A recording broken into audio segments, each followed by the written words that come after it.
महान दयालु मेरे उद्धारकर्ता प्रभु यीशु मसीह, आज के दिन के लिए सुंदर समय के लिए जो आपने आशीष के रूप में दिए, मैं आपका धन्यवाद करता हूं। आज के दिन के इस परिवार के लिए जिन्होंने अपने घर के दरवाजों को खुदावन आपके लिए खोला है, और आपके पवित्र सिंहासन जो प्रभु जी जो स्वर्ग में था आपने अपने बच्चों के बीच में लगाया, मैं आपका धन्यवाद करता हूं। अब जबकि समय है खुदावन कि आप अपने वचन के माध्यम से हमसे बातचीत करें, खुदावन आप हमारी बंद आंखों को, बंद कानों को, बंद दिलो दिमाग को खोलना, ताकि आपके वचन की वो गहरी बातें जो खुदावन हमें समझ में नहीं आती, समझ में आ सके। हम जो आपके वचन पे नहीं चलते, हम चल सके। हमारे जीवनों में जो अंधेरा है खुदावन वो रोशनी में बदल जाए। हम जो दुनियावी रूप से तो जीवित हैं, लेकिन हमारी आत्माएं मृत्यु हो चुकी हैं खुदावन, उन दोबारा उनमें एक नई जीवन आ सके। और वो तभी हो सकता है जब आप हमारे जीवनों में, हमारे परिवारों में, हमारी कलीसियाओं में और व्यक्तिगत रूप में हमारे अंदर आ सके। हम आपका स्वागत करते हैं और आपको निमंत्रण देते हैं। उसके लिए हम अपने आप को तैयार कर सके, हमें इस योग्य बनाएगा। विनती को उद्धार करता प्रभु यीशु मसीह के नाम से मांगता हूं, सुनो कबूल कर। आमीन। विषय हमारा बहुत लंबा है और अभी क्रिसमस का भी समय बहुत है, और खुदावन ने चाहा तो हम इसको काफी समय तक देखेंगे इस वचन को। आप बता सकते हैं कि जब प्रभु यीशु मसीह इस दुनिया में आए, जैसे कोई भी बच्चा इस दुनिया में आता है तो क्या लेके आता है? खुशियां लेके आता है, ब्लेसिंग लेके आता है। जब प्रभु यीशु मसीह इस दुनिया में आए तो वो क्या लेकर आए? अनुग्रह। ठीक है, और दो चीजें लेके आए प्रभु यीशु मसीह, अनुग्रह और सच्चाई लेकर आए। क्या लेके आए? अनुग्रह और सच्चाई। और ये अनुग्रह जो है ये प्रभु यीशु मसीह लेकर आए। ये अनुग्रह उस तब बना या उससे पहले भी था अनुग्रह? आप इस क्वेश्चन का प्लीज आंसर दीजिएगा कि जब प्रभु यीशु मसीह अनुग्रह लेके आए तो अनुग्रह उससे पहले था या तब से शुरू हुआ? ये वाला गिलास नीचे रखिए। प्रभु यीशु मसीह के आने से पहले भी अनुग्रह था, लेकिन वो अनुग्रह लोगों की दृष्टि से ओझल था। लेकिन जब प्रभु यीशु मसीह आए तो वो अनुग्रह हमें दिखने लगा, हमें महसूस होने लगा कि हम इसके योग्य नहीं हैं, और ये अनुग्रह। आप जानते हैं सबसे पहले अनुग्रह कहां हुआ? बता सकते हैं सबसे पहले कहां हुआ और दूसरा कहां हुआ? सबसे पहले अनुग्रह जब आदम और हव्वा ने गुनाह किया, खुदावन उन्हें तभी मार सकता था, लेकिन खुदावन ने अपनी अनुग्रह की दृष्टि उन पर बना कर रखी और उनको बचा दिया। क्योंकि वो गुनाह, आपको पता है शैतान ने क्या उसको हव्वा को कहा था? खुदावन के विरोध में बोला था वो, जैसे बाइबल में बताती है ना कि आप किसी के विरोध में कोई बात मत बोलो, लेकिन वहां पर शैतान ने खुदावन के विरोध में सारी बातें हव्वा को बोली। और जब खुदावन ने हव्वा को बोली तो हव्वा जो है उसकी बातों से सहमत होती चली गई। उसने ये नहीं कहा कि तुम हमारे खुदावन के बारे में, क्योंकि खुदावन उनसे रोज ठंडे समय में मिलने आता था, कि आप हमारे खुदावन के बारे में ऐसे बोल क्यों रहे हो। उसने एक भी बार उसको ये नहीं बोला, उसकी हर बात से सहमत होती रही। और यही तभी बोलते हैं क्योंकि वचन के विरोध में जो खड़ा होता है उसी को एंटी क्राइस्ट बोलते हैं, तभी वो शैतान था। दूसरा अनुग्रह कहां हुआ? उत्पत्ति 6 निकालिएगा।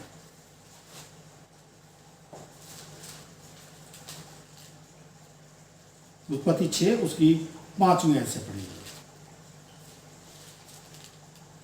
यहोवा ने देखा कि मनुष्य की बुराई पृथ्वी पर बढ़ गई है। क्या देखा खुदा ने? कि मनुष्य तो पृथ्वी पर कम बढ़ रहा है, लेकिन उसकी बुराई जो है वो पृथ्वी पर ज्यादा बढ़ गई है। जब खुदा ने देखा कि मनुष्य की बुराई पृथ्वी पर बढ़ गई है और उनके मन के विचार में जो कुछ उत्पन्न होता है वे निरंतर बुरा ही होता है। और उनके मन के विचारों में जो भी उत्पन्न होता है वो कभी कभी नहीं, निरंतर ही बुरा उत्पन्न होता है। जो भी खाते हैं बुरा सोच के खाते हैं, जो भी करते हैं बुरा करते हैं, जो भी सोचते हैं बुरा सोचते हैं। हर चीज के अंदर उनके अंदर बुराई उत्पन्न हो रही थी, निरंतर उनके अंदर बुरा उत्पन्न हो रहा था। आगे। और यहोवा पृथ्वी पर मनुष्य मनुष्य को बनाने से पछताया। और लिखा है खुदा पृथ्वी पर मनुष्य को बनाने से क्या किया? पछताया। ये उसको लगा कि मैंने मनुष्य को बनाकर इस पृथ्वी के ऊपर बहुत भारी गलती की है। आगे, और वह मन में अति खेदित हुआ। और लिखा है खुदावन मन में बड़ा अति खेदित हुआ कि मुझे ऐसा करना नहीं चाहिए था, क्योंकि खुदावन ने मनुष्य को जानवरों पक्षियों जैसा नहीं अपने स्वरूप में बनाया था, इसलिए खेदित हुआ। मन में बहुत खेदित हुआ कि ये गलती हो गई। लेकिन खुदावंद जब भी कोई गलती करता है, वो उसकी गलती भी हमारी अच्छाइयों से कहीं ज्यादा अच्छी होती है। लिखा है वो मन में बहुत खेदित हुआ, उसको लगा कि गलत हो गया, लेकिन उस गलती को खुदावन ने सुधारने की कोशिश की, खत्म करने की कोशिश नहीं की। पढ़िएगा आगे। तब यहोवा ने कहा, मैं मनुष्य को जिसकी मैंने सृष्टि की है पृथ्वी के ऊपर से मिटा दूंगा। खुदावंद ये डिसीजन ले चुका था, मैं इस मनुष्य को जिसकी मैंने सृष्टि की है, मैं इसको पृथ्वी पे से मिटा डालूंगा। खेदित हुआ और डिसीजन लिया खुदा ने। और खुदा के डिसीजन को कोई बदल सकता है? कभी नहीं बदल सकता। अगर खुदा ने किसी चीज का निर्णय ले लिया, चाहे वो अच्छाई का हो और चाहे किसी का बुरा करने का हो, उसको कोई नहीं बदल सकता। लोगों ने प्रार्थना नहीं की खुदावन हम पे रहम कर, हम पे दया करे। खुदावन डिसीजन ले चुका था मनुष्य को खत्म करने का। आगे, क्या मनुष्य, क्या पशु, क्या रेंगने वाले जंतु, क्या आकाश के पक्षी, सबको मिटा दूंगा, क्योंकि मैं उनको उनके बनाने से पछताता हूँ। और खुदावन ने ये नहीं कहा कि मैं मनुष्यों को करूंगा, उसने कहा क्या पशु, क्या पक्षी, क्या रेंगने वाले, कोई भी चीज जिसकी मैंने सृष्टि की, क्योंकि मैंने काय के लिए बनाया था? मनुष्य के लिए। इन सारी चीजों के ऊपर अधिकार किसको दिया? मनुष्य को। और जब वो अधिकार करने वाले को मैं खत्म कर दूंगा, तो इन चीजें फिर ये क्या करेंगी? तो पृथ्वी पे बढ़ जाएंगे, इनका कोई फायदा नहीं है, कोई इनका मतलब नहीं है बढ़ने का। खुदा कह रहा है मैं इन सबको भी खत्म कर दूंगा। खुदावंद ये डिसीजन ले चुका था कि मैं हर एक को जिस भी चीज की मैंने रचना की है, इसकी दृष्टि किस पे बनी रही? खुदावंद की अनुग्रह की दृष्टि किस पे बनी रही? नूह पर बनी रही। जबकि खुदावन अगर वो धर्मी वो नूह जो लिखा है वो धर्मी परिवार था, खुदावन उनको स्वर्ग में लेके जा सकता था। पृथ्वी नष्ट करके धर्मी परिवार था, तुम ऊपर स्वर्ग में आओ, बाकी सारे नष्ट। लेकिन खुदावन की अनुग्रह की दृष्टि नूह के परिवार पर बनी। तो अनुग्रह ये नहीं कि प्रभु यीशु मसीह लेकर आया, प्रभु यीशु मसीह जो लेकर आया वो अनुग्रह दूसरा था, ये अनुग्रह दूसरा है। आपको एक बात पता है कि प्रभु यीशु मसीह हमारा उद्धार किससे हुआ? बता सकते हैं हमारा उद्धार कैसे हुआ? एक जगह से और निकाल लीजिएगा, निर्गमन उसका 33वां अध्याय और उसकी 17वीं ऐसे पढ़ेंगे, ठीक है ना? हाँ, हमारा अनुग्रह कैसे हुआ? विश्वास। और कोई? हमारा अनुग्रह कैसे हुआ? हमारा उद्धार कैसे हुआ? प्रभु यीशु के लहू से। प्रभु यीशु मसीह के लहू से। और विशिष्ट ने यह भी बताया विश्वास करने से। और भी कोई? क्योंकि आप हमारा उद्धार हुआ है या नहीं, ये बात आप जानते हैं ना, मानते हैं ना कि प्रभु यीशु मसीह के द्वारा हमारा उद्धार हुआ है, लेकिन कैसे हुआ है वचन में देखेंगे आगे। चलो, निर्गमन उसका 33वां अध्याय और उसकी 17वीं आयत से पढ़िएगा 19वीं आयत तक। यहोवा ने मूसा से कहा, मैं ये काम भी जिसकी चर्चा तूने की है करूंगा, क्योंकि मेरे अनुग्रह की दृष्टि तुझ पर है। खुदावन कहता है मैं ये जो काम, अर्थात मूसा चाहता था कि मैं खुदावन को देखूं, उसके मन की इच्छा थी, तो खुदावन ने कहा मैं ये काम जो तू चाहता है मैं ये करूंगा, और मेरे अनुग्रह की दृष्टि तुझ पर है। तुझ पर का मतलब यह है कि औरों पर अभी नहीं है, केवल तू ही इस्राएलियों में ऐसा है जिसके ऊपर मेरे अनुग्रह की दृष्टि है। मेरे अनुग्रह की दृष्टि तुझ पे है। और बाइबल में लिखा है, मैंने पिछली बार, आपको याद होगा जो पिछली बार का मैसेज था वो क्या था हमारा, कि लोग चाहते थे खुदा को देखना, और खुदावन को उनको पता था हम उसको देखेंगे तो हम क्या हो जाएंगे? मर जाएंगे। यहां पर भी हमने पिछली बार यही पढ़ा था कि मूसा भी चाहता था मैं खुदा को देखूं। खुदा ने कहा तू मुझे नहीं देख सकता, तू मुझे देखेगा तो मर जाएगा। ठीक है ना, आगे पढ़िएगा। और तेरे नाम मेरे चित्त में बसा है। और खुदावन कहता है मूसा से, तेरा नाम, खुदावन का नाम हमारे चित्त में बसा, ये तो हम बोल सकते हैं, लेकिन खुदावन मूसा से कहता है तेरा नाम मेरे चित्त में बसा हुआ है। मैं मूसा को अपने चित्त में, अपने दिलो दिमाग में लेके चल रहा हूं कि ये मेरा नबी है, ये मेरा बच्चा है, ये मेरा अनॉइंटेड है। तेरा नाम मेरे चित्त में, यानी कि मैं हर बारी हर समय तेरे बारे में सोचता रहता हूं। कोई भी बात सोचता हूं तो मुझे मूसा याद आता है। तेरा नाम मेरे चित्त में बसा हुआ है। आगे मूसा ने कहा, मुझे अपना तेज दिखा दे। तब खुद मूसा ने खुदा से कहा कि अगर मेरा नाम ही तेरे चित्त में बसा हुआ है तो मुझे अपना तेज तो दिखा दे। मैं देखना चाहता हूं खुदा तू कैसा है। बातें तो मैंने तेरे साथ बहुत की हैं पर्वत पे, तू आग में होके मुझसे बातें करता था, मैंने आज तक तुझे नहीं देखा। और उसी आग में जब तू होके मुझसे बातें करता था तो तब भी मेरे अंदर से किरणें फूटने लगी। केवल तेरे सामने रहने से ही मेरे अंदर से वो रोशनी पैदा होने लगी। लेकिन मैं चाहता हूं कि मैं आपको एक बार देखूं, मुझे अपना तेज तो दिखा, क्योंकि उसको पता है ये रोशनी इतनी पावरफुल है कि इसको हम देख नहीं सकते। कहता मुझे अपना तेज दिखा, क्योंकि जब तक तो मुझे अपना तेज नहीं दिखाएगा मैं देख नहीं सकता। आगे उसने कहा, मैं तेरे सम्मुख होकर चलते हुए तुझे अपनी सारी भलाई दिखाऊंगा। और क्या कहा खुदा ने, मैं तेरे सम्मुख, तेरे सामने से चलता हुआ अपनी सारी भलाई दिखाऊंगा। मेरी बुराई नहीं तो देख सकता, क्योंकि बुरा उसमें है ही नहीं। मैं तेरे सम्मुख चलते हुए तेरे सामने अपनी सारी भलाई दिखाऊंगा। आगे और तेरे सम्मुख यहोवा नाम का प्रचार करूंगा। और तेरे सम्मुख यहोवा नाम का प्रचार करूंगा। यही वाला प्रचार खुदावंद ने मूसा को कहा, और मूसा ने कहा कि खुदावंद मेरे समान एक नबी को भेजेगा और तुम उसकी सुनना। यह बात मूसा ने बोली, मैं तेरे सामने प्रचार करूंगा, तेरे सम्मुख यहोवा का प्रचार करूंगा। आगे और जिस पर मैं अनुग्रह करना चाहूं उसी पर अनुग्रह करूंगा। आज की डेट में सारे ईसाई ये सोचते हैं कि खुदावंद ने हम पर अनुग्रह किया है। विश्वास सारे करते हैं, मैं भी करता हूं, आप भी करते हैं, लाखों करोड़ों लोग विश्वास करते हैं, लेकिन खुदावंद कहता है मैं जिस पे अनुग्रह करना चाहूं केवल उसके ऊपर अनुग्रह करूंगा। यह डिसीजन केवल खुदा लेता है, क्योंकि पूरी पृथ्वी गुनाहों में डूबी हुई थी। केवल खुदावंद के अनुग्रह की दृष्टि किस पे बनी? नूह पर। पूरी पृथ्वी पर नहीं बनी, सबको नाश कर दिया, लेकिन नूह के परिवार पर बनी। आदम हव्वा ने गुनाह किया, खुदावंद के अनुग्रह की दृष्टि उसके ऊपर बन गई। और भी इस दुनिया में बहुत से लाखों करोड़ों लोग हैं जब गुनाह करते हैं, लेकिन खुदावंद अगर बचाता है तो दाऊद जैसे लोगों को भी बचा लेता है जो हत्यारे होते हैं। अनुग्रह की दृष्टि बनी, अनुग्रह की दृष्टि। गुलाम बनाकर ले गया हिचकिया उनको,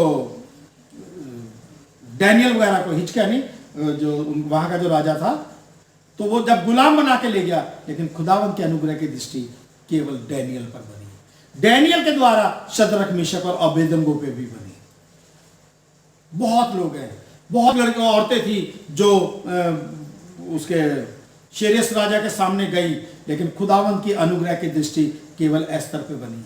बहुत अन्य जातियों में लोग, लड़कियां शादी करती हैं, लेकिन अनुग्रह की दृष्टि खुदावंद की रूत पर बनी।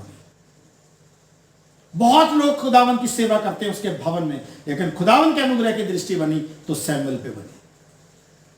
बहुत से लोग खुदावंद के लोगों को सताते हैं, मारते हैं, उनको परेशान करते हैं, लेकिन खुदावंद ने अपनी सेवा के लिए चुना तो शाऊल को चुना पौलुस बना के। ये होती है अनुग्रह की दृष्टि। मैं जिस पर अनुग्रह करना चाहूं मैं केवल उसके ऊपर अनुग्रह करूंगा। आगे और जिस पर दया करना चाहूं उसी पर दया करूंगा। हम कहते हैं ना खुदावंद सबके ऊपर दया कर, खुदावंद कहता है मैं जिसके ऊपर दया करना चाहूं मैं केवल उसी के ऊपर दया करूंगा।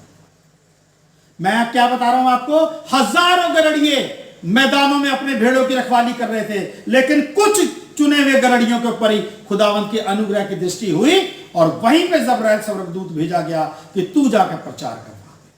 उन गड़ड़ियों ने जाके प्रभु यीशु मसीह को, जो इस दुनिया में पैदा हुआ, उसको अपनी आंखों से देखा। इस दुनिया में बहुत से लाखों करोड़ों ज्योतिषी हैं जो लोगों के भविष्य को और बहुत सी पोथियां पढ़ पढ़ सुनाते हैं, लेकिन खुदावंद के अनुग्रह की दृष्टि केवल कुछ ज्योतिषियों पर हुई, कुछ आलिमों पर हुई जिन्होंने प्रभु यीशु मसीह के दर्शन किए। वहां पर बैतलहम में सैकड़ों गौशाला होंगी, क्योंकि केवल एक यही नहीं अपने गधे को लेकर आया होगा, अपने बैलों को या और, लेकिन प्रभु यीशु मसीह की जिस चरनी के ऊपर जो है उसकी अनुग्रह की दृष्टि हुई, वहीं पर ही प्रभु यीशु मसीह पैदा हुआ। इस दुनिया में हजारों औरतें थी जो धर्मी हैं, खुदावंत का भय मानती हैं, उससे प्रेम करती हैं, लेकिन खुदावंत के अनुग्रह की दृष्टि हुई तो मरियम पर हुई। यह है खुदावंत का प्रेम, उसका अनुग्रह और उसकी दया, क्योंकि मैं जिस पर अनुग्रह करना चाहूं उस पर अनुग्रह करूंगा, और जिस पर दया करना चाहूं मैं उसके ऊपर दया करूंगा। अगर हम सोचे खुदावंत हम पर अनुग्रह कर, हम पर दया कर, तो अपने आप को इस योग्य बनाओ कि खुदावंत का कि तुम्हारा नाम खुदावंत के चित्त के अंदर बस जाए। ठीक है, आगे पढ़िएगा इसमें। मैं जिस पे अनुग्रह करना चाहूं और जिस पर दया करना चाहूं उसी पर दया करूंगा। फिर उसने कहा, तू मेरे मुख का दर्शन नहीं कर सकता, क्योंकि मनुष्य मेरे मुख का दर्शन करके। बस यहीं तक। अब मैं आपसे कहना चाहता हूं, यहां पर कितनी विकट स्थिति है कि लोग प्रभु यीशु मसीह को देखना चाहते हैं, छूना चाहते हैं, और सब कुछ जो है खुदावंत के को देखना चाहते हैं, सुनना चाहते हैं, लेकिन डरते हैं कि अगर हमने उसको सुन लिया, छू लिया, देख लिया तो हम क्या हो जाएंगे, मर जाएंगे। लेकिन खुदावंत के अनुग्रह की दृष्टि जब हुई, मैसेज ये दूसरा हो जाएगा, लेकिन हम आप निकालेंगे यूहन्ना पहला अध्याय, यूहन्ना पहला अध्याय और उसकी 14वीं आयत से।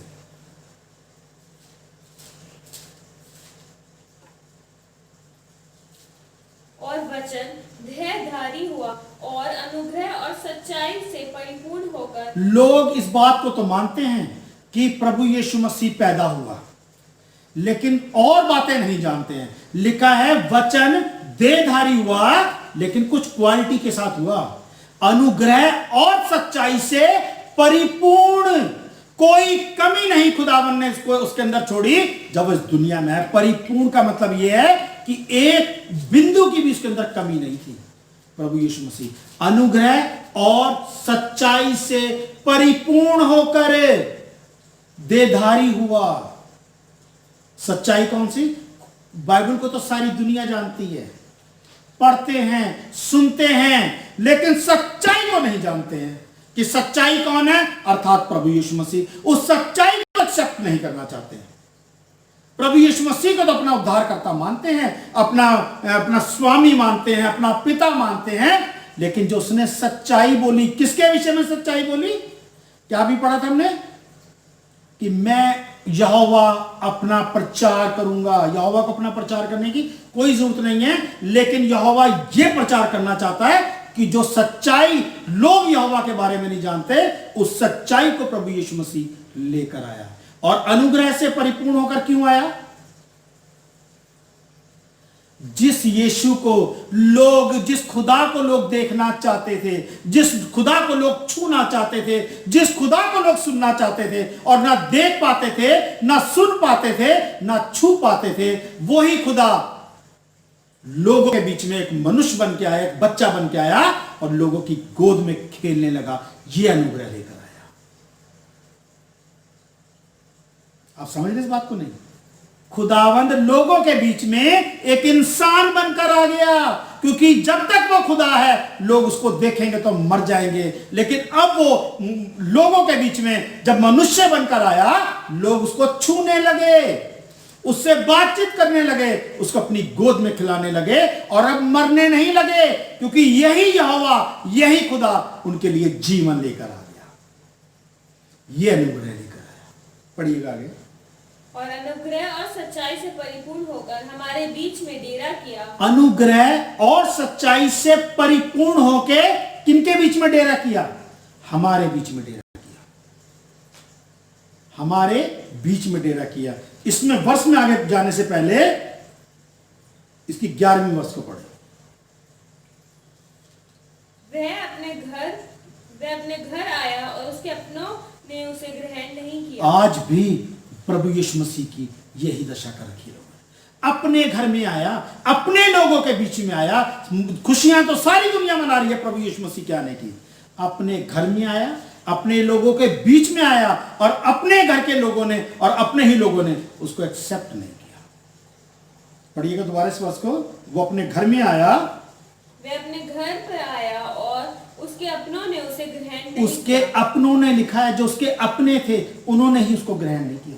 दुनिया में हम खुदावन का संदेश देने के लिए जाते हैं, प्रभु यीशु मसीह हमारा उद्धार करता है। अरे उसको तो, दुनिया को तो बाद में बताना। आप अगर अपने जीवनों को बदल लोगे, लोग उसी से जान लेंगे कि प्रभु यीशु मसीह इनका उद्धार करता है। हमारे जीवनों में हमारा उद्धार नहीं हुआ, हम लोगों को क्या जाके कहेंगे प्रभु यीशु मसीह उद्धार करता है? कहेंगे तुम्हारा उद्धार हुआ है। अपने जीवनों को देखो, अपने कामों को देखो। अपनों के बीच में आया और अपनों ने उसको ग्रहण नहीं किया। दोबारा आइएगा उसकी, जहां से हम पढ़ रहे थे 15वीं आयत से। यूहन्ना ने उसके विषय में गवाही दी और पुकार कर कहा, यह वही है जिसका मैंने वर्णन किया, जो मेरे बाद आ रहा है। वह मुझसे बढ़कर है, क्योंकि वह मुझसे पहले था। लिखा है यूहन्ना ने यही उसकी गवाही दी, ये वही है जो मुझसे पहले है। जबकि यूहन्ना प्रभु यीशु मसीह से 6 महीने बड़ा था। ये वही है जो मुझसे पहले है, और उसके बारे में उसने गवाही दी। ये वही, क्या लिखा है? यूहन्ना ने उसके विषय में गवाही दी और पुकार कर कहा, ये वही है जिसके विषय में मैंने कहा है कि जो मेरे बाद आ रहा है वो मुझसे बढ़कर है, क्योंकि वो मुझसे पहले है। मेरे बाद जरूर आ रहा है, लेकिन मुझसे बढ़कर है और मुझसे पहले है। मेरे बाद नहीं है, मेरे बाद जरूर आ रहा है, लेकिन है मुझसे पहले। आगे, क्योंकि उसकी परिपूर्णता में वह हम सब ने प्राप्त किया, अर्थात अनुग्रह पर अनुग्रह। लिखा है उसकी परिपूर्णता में हम सब ने प्राप्त किया, अर्थात अनुग्रह पर अनुग्रह। अर्थात पुराने नियम में जो खुदा सिर्फ बात करता था, जो खुदा आग के खंबे में था, जो खुदा बादल के खंबे में था, जो खुदा कभी मूसा को अपनी पीठ दिखा रहा है, जो खुदा कभी मन्ना बरस के आ रहा है, जो खुदा एक दीवार के ऊपर हस्तलेख के रूप में लिख रहा है, जो खुदा डैनियल के सामने एक ग्लोरीफाइड बॉडी में आ गया जिसने शेरों के मुंह बंद कर दिए, जो खुदा सदरक मेशक अबेदनगो के साथ भट्टी में दिखाई दे रहा है, वही खुदा नए नियम में परिपूर्णता के साथ आ गया। अब वो केवल हाथ नहीं है, अब वो केवल आग का खंभा नहीं है, अब वो बादल नहीं है, अब वो शब्द नहीं है, अब वो पूरा का पूरा उतर के चरनी में आ गया, अर्थात परिपूर्ण होकर हमारे बीच में डेरा किया। क्या दोबारा पढ़िएगा वर्ष को? क्योंकि उसकी परिपूर्णता, अब उसके अंदर हम ये नहीं कहेंगे अब तो केवल खुदा का हाथ दिखाई दे रहा है, अब तो खुदा की आवाज सुनाई दे रही है, अब तो वो आग के खंभे में दिख रहा है, अब तो वो सदरक मेशक अबेदनगो के साथ खुदा के बेटे जैसा नजर आ रहा है। नहीं, अब वो पूरा का पूरा परिपूर्णता में होकर दुनिया में आ गया, मनुष्यों के बीच में उसने डेरा कर दिया। और उससे हमने क्या प्राप्त किया? अनुग्रह पर अनुग्रह। अनुग्रह तो जो पहले था, उस अनुग्रह के ऊपर उससे हमने अनुग्रह और प्राप्त कर लिया। पता चला कि आप बाजार से कोई चीज लेने गए हो और पता चला जी दुकानदार ने ये स्कीम निकाल रखी थी कि जो पहला आएगा उसको वो चीज फ्री में दी जाएगी, तो आपके पैसे भी नहीं लगे और आपको चीज भी मिल गई। ये होता है अनुग्रह पर अनुग्रह। क्योंकि बहुत से स्टोर्स में ये स्कीम आती है कि जो फर्स्ट आएंगे, जो पहले कुछ लोग होंगे, उनको फ्री में दिया जाएगा, तो पैसे भी नहीं लगे और चीज भी मिल गई। खुदावंद यही है कि लोगों के बीच में वो आया, आपकी कोई क्वालिटी नहीं है, आपकी कोई योग्यता नहीं है जिसकी वजह से खुदावंद आपके बीच में आया। अनुग्रह का मतलब यही है कि आप इसके योग्य नहीं हो कि खुदावंद आपके बीच में आए, लेकिन खुदावंद ने आपसे प्रेम किया, ये उसका अनुग्रह है, पर अनुग्रह है। अनुग्रह पर अनुग्रह क्या है? मैंने आपसे पूछा था हमारा उद्धार किससे हो। आगे पढ़ेंगे प्लीज, 17वीं है। इसलिए कि व्यवस्था तो मूसा के द्वारा दी गई, परंतु अनुग्रह और सच्चाई यीशु मसीह के द्वारा। लिखा है व्यवस्था तो मूसा के द्वारा दी गई, लेकिन अनुग्रह और सच्चाई केवल प्रभु यीशु मसीह के द्वारा दी गई। क्या क्या चीज दी गई? 2, अनुग्रह और सच्चाई। किसके द्वारा? केवल प्रभु यीशु मसीह। व्यवस्था तो मूसा लेकर आया, लेकिन मूसा जिसका नाम खुदावंद के चित्त में बसा था, वो अनुग्रह नहीं ला पाया। अनुग्रह प्रभु यीशु मसीह, अनुग्रह और सच्चाई प्रभु यीशु मसीह है। अब मैंने आपसे एक सवाल किया था कि हमारा उद्धार कैसे हुआ। सिस्टर ने बताया विश्वास से, प्रभु यीशु मसीह के लहू से। और आप में से कोई बताना चाहता है? हमारा निकालिएगा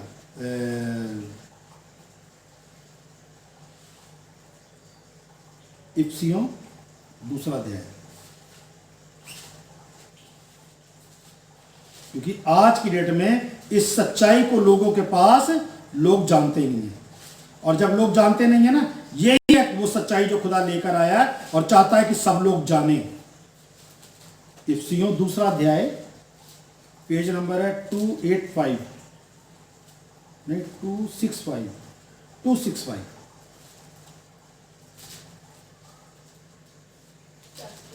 चैप्टर 2 निकल गया वर्स 5। जब हम अपराधों के कारण मरे हुए थे तो हमें मसीह के साथ जिलाया। लिखा है जब हम अपराधों के कारण मरे हुए थे तब मसीह के साथ हमें जिलाया। आगे, अनुग्रह ही से तुम्हारा उद्धार हुआ। अनुग्रह ही से हमारा उद्धार हुआ है। हम इस योग्य नहीं थे हमारा उद्धार हो सके। बाइबल बताती है उसके लहू से मेरे और आपके पाप क्षमा हुए हैं। लेकिन उद्धार जो हुआ है हमारा किससे हुआ है? प्रभु यीशु मसीह के अनुग्रह से हुआ है। उस अनुग्रह से जो वो लेके आया, अनुग्रह ही से मेरा और आपका उद्धार हुआ है। बाइबल ये बताती है। और आज की डेट में आप लाखों करोड़ों क्रिश्चियन से पूछ लो, किसी को नहीं पता कि हमारा उद्धार किससे हुआ। बाइबल बताती है हमारा उद्धार केवल खुदावन के अनुग्रह से हुआ है। उसी अनुग्रह से पूरी पृथ्वी पर केवल नूह बचा। उसी अनुग्रह पे पूरी पृथ्वी पर से केवल आप बचे हैं। जितनों ने उस पर विश्वास किया उसने उन्हें अपनी संतान का होने का अधिकार दिया। क्रिश्चियन होने वाले नहीं बचे कि हम क्रिश्चियन हैं, नहीं। लिखा है जितनों ने उस पर विश्वास किया केवल उसने उन्हें ही अपनी संतान होने का अधिकार दिया। और जितनों ने उस पर विश्वास किया उनका ही उसने अनुग्रह से अपना उन्हीं का ही उसने अनुग्रह के द्वारा उद्धार किया। यही खुदावन का प्रेम है। एक जगह से और निकालेंगे आप, रोमियो उसका 6 अध्याय। मैं उम्मीद करता हूं आपको यहां तक समझ में आ रहा होगा। रोमियो 6 अध्याय,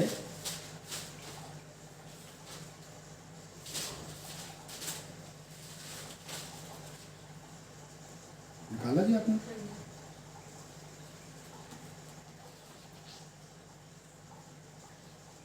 सॉरी 6 तो आपने निकाल लिया, लेकिन आप 5वीं से पढ़िएगा पहले, 5वीं की 19वीं आयत से।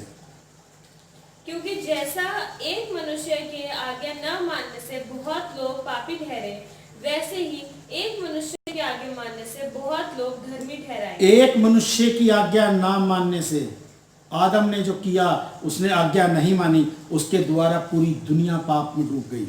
एक मनुष्य की आज्ञा ना मानने से सब पापी ठहरे, लेकिन एक मनुष्य की आज्ञा अर्थात अगर आप प्रभु यीशु मसीह की आज्ञा मान लोगे, जो आज्ञाएं उसने वचन में दी हैं, आप क्या ठहर जाओगे?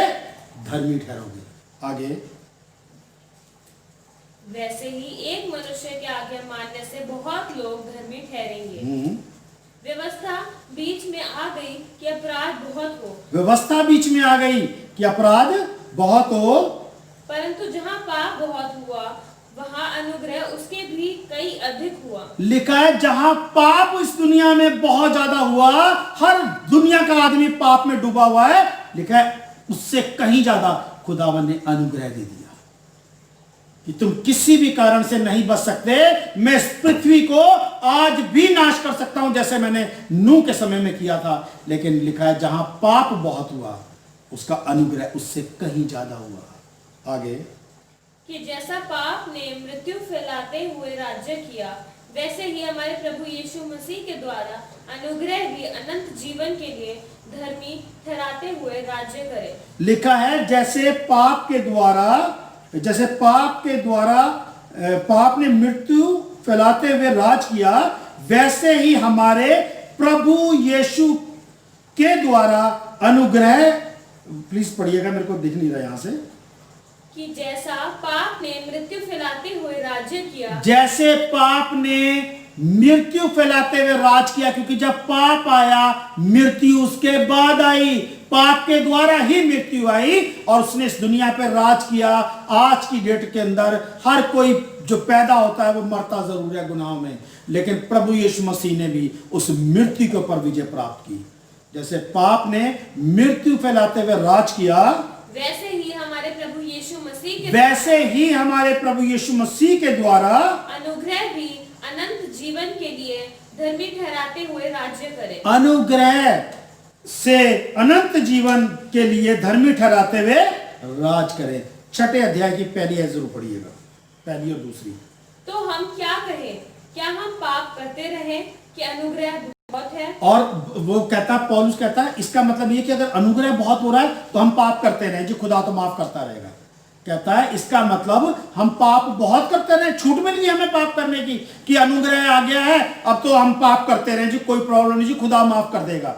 जो आज की डेट में सब कर रहे हैं, उन्हें पता है हमारे पर दया हुई है, उन्हें पता है हमारे पर अनुग्रह, उन्हें खुदावन ने अनुग्रह किया है, लेकिन पाप करना किसी ने बंद नहीं किया। कहते हैं इसका मतलब ये, दोबारा पढ़िएगा इसको, तो क्या हम क्या कहें?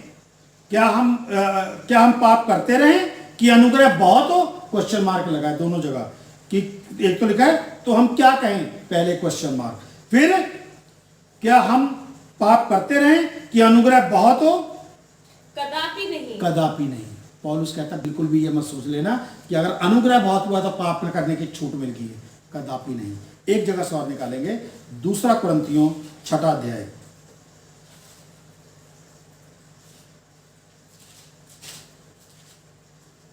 उसकी पहली और दूसरी वर्ष पढ़ेंगे। हम जो परमेश्वर के सहकर्मी हैं यह भी समझाते हैं कि उसका अनुग्रह जो तुम पर हुआ उसे व्यर्थ न जाने दो। पौलुस कहता है हम जो खुदा के सहकर्मी हैं ना, हम जो तुम्हारे पास खुदावन के वचन को लेके आए हैं, हम तुम्हें समझाते हैं कि उसका अनुग्रह जो तुम पर हुआ है उसे व्यर्थ मत जाने दो। ये बार बार नहीं होगा अनुग्रह, जो उसका अनुग्रह जो तुम पर हुआ है उसे व्यर्थ मत जाने दो। लोग सोचते हैं बैप्टिज्म ले लिया,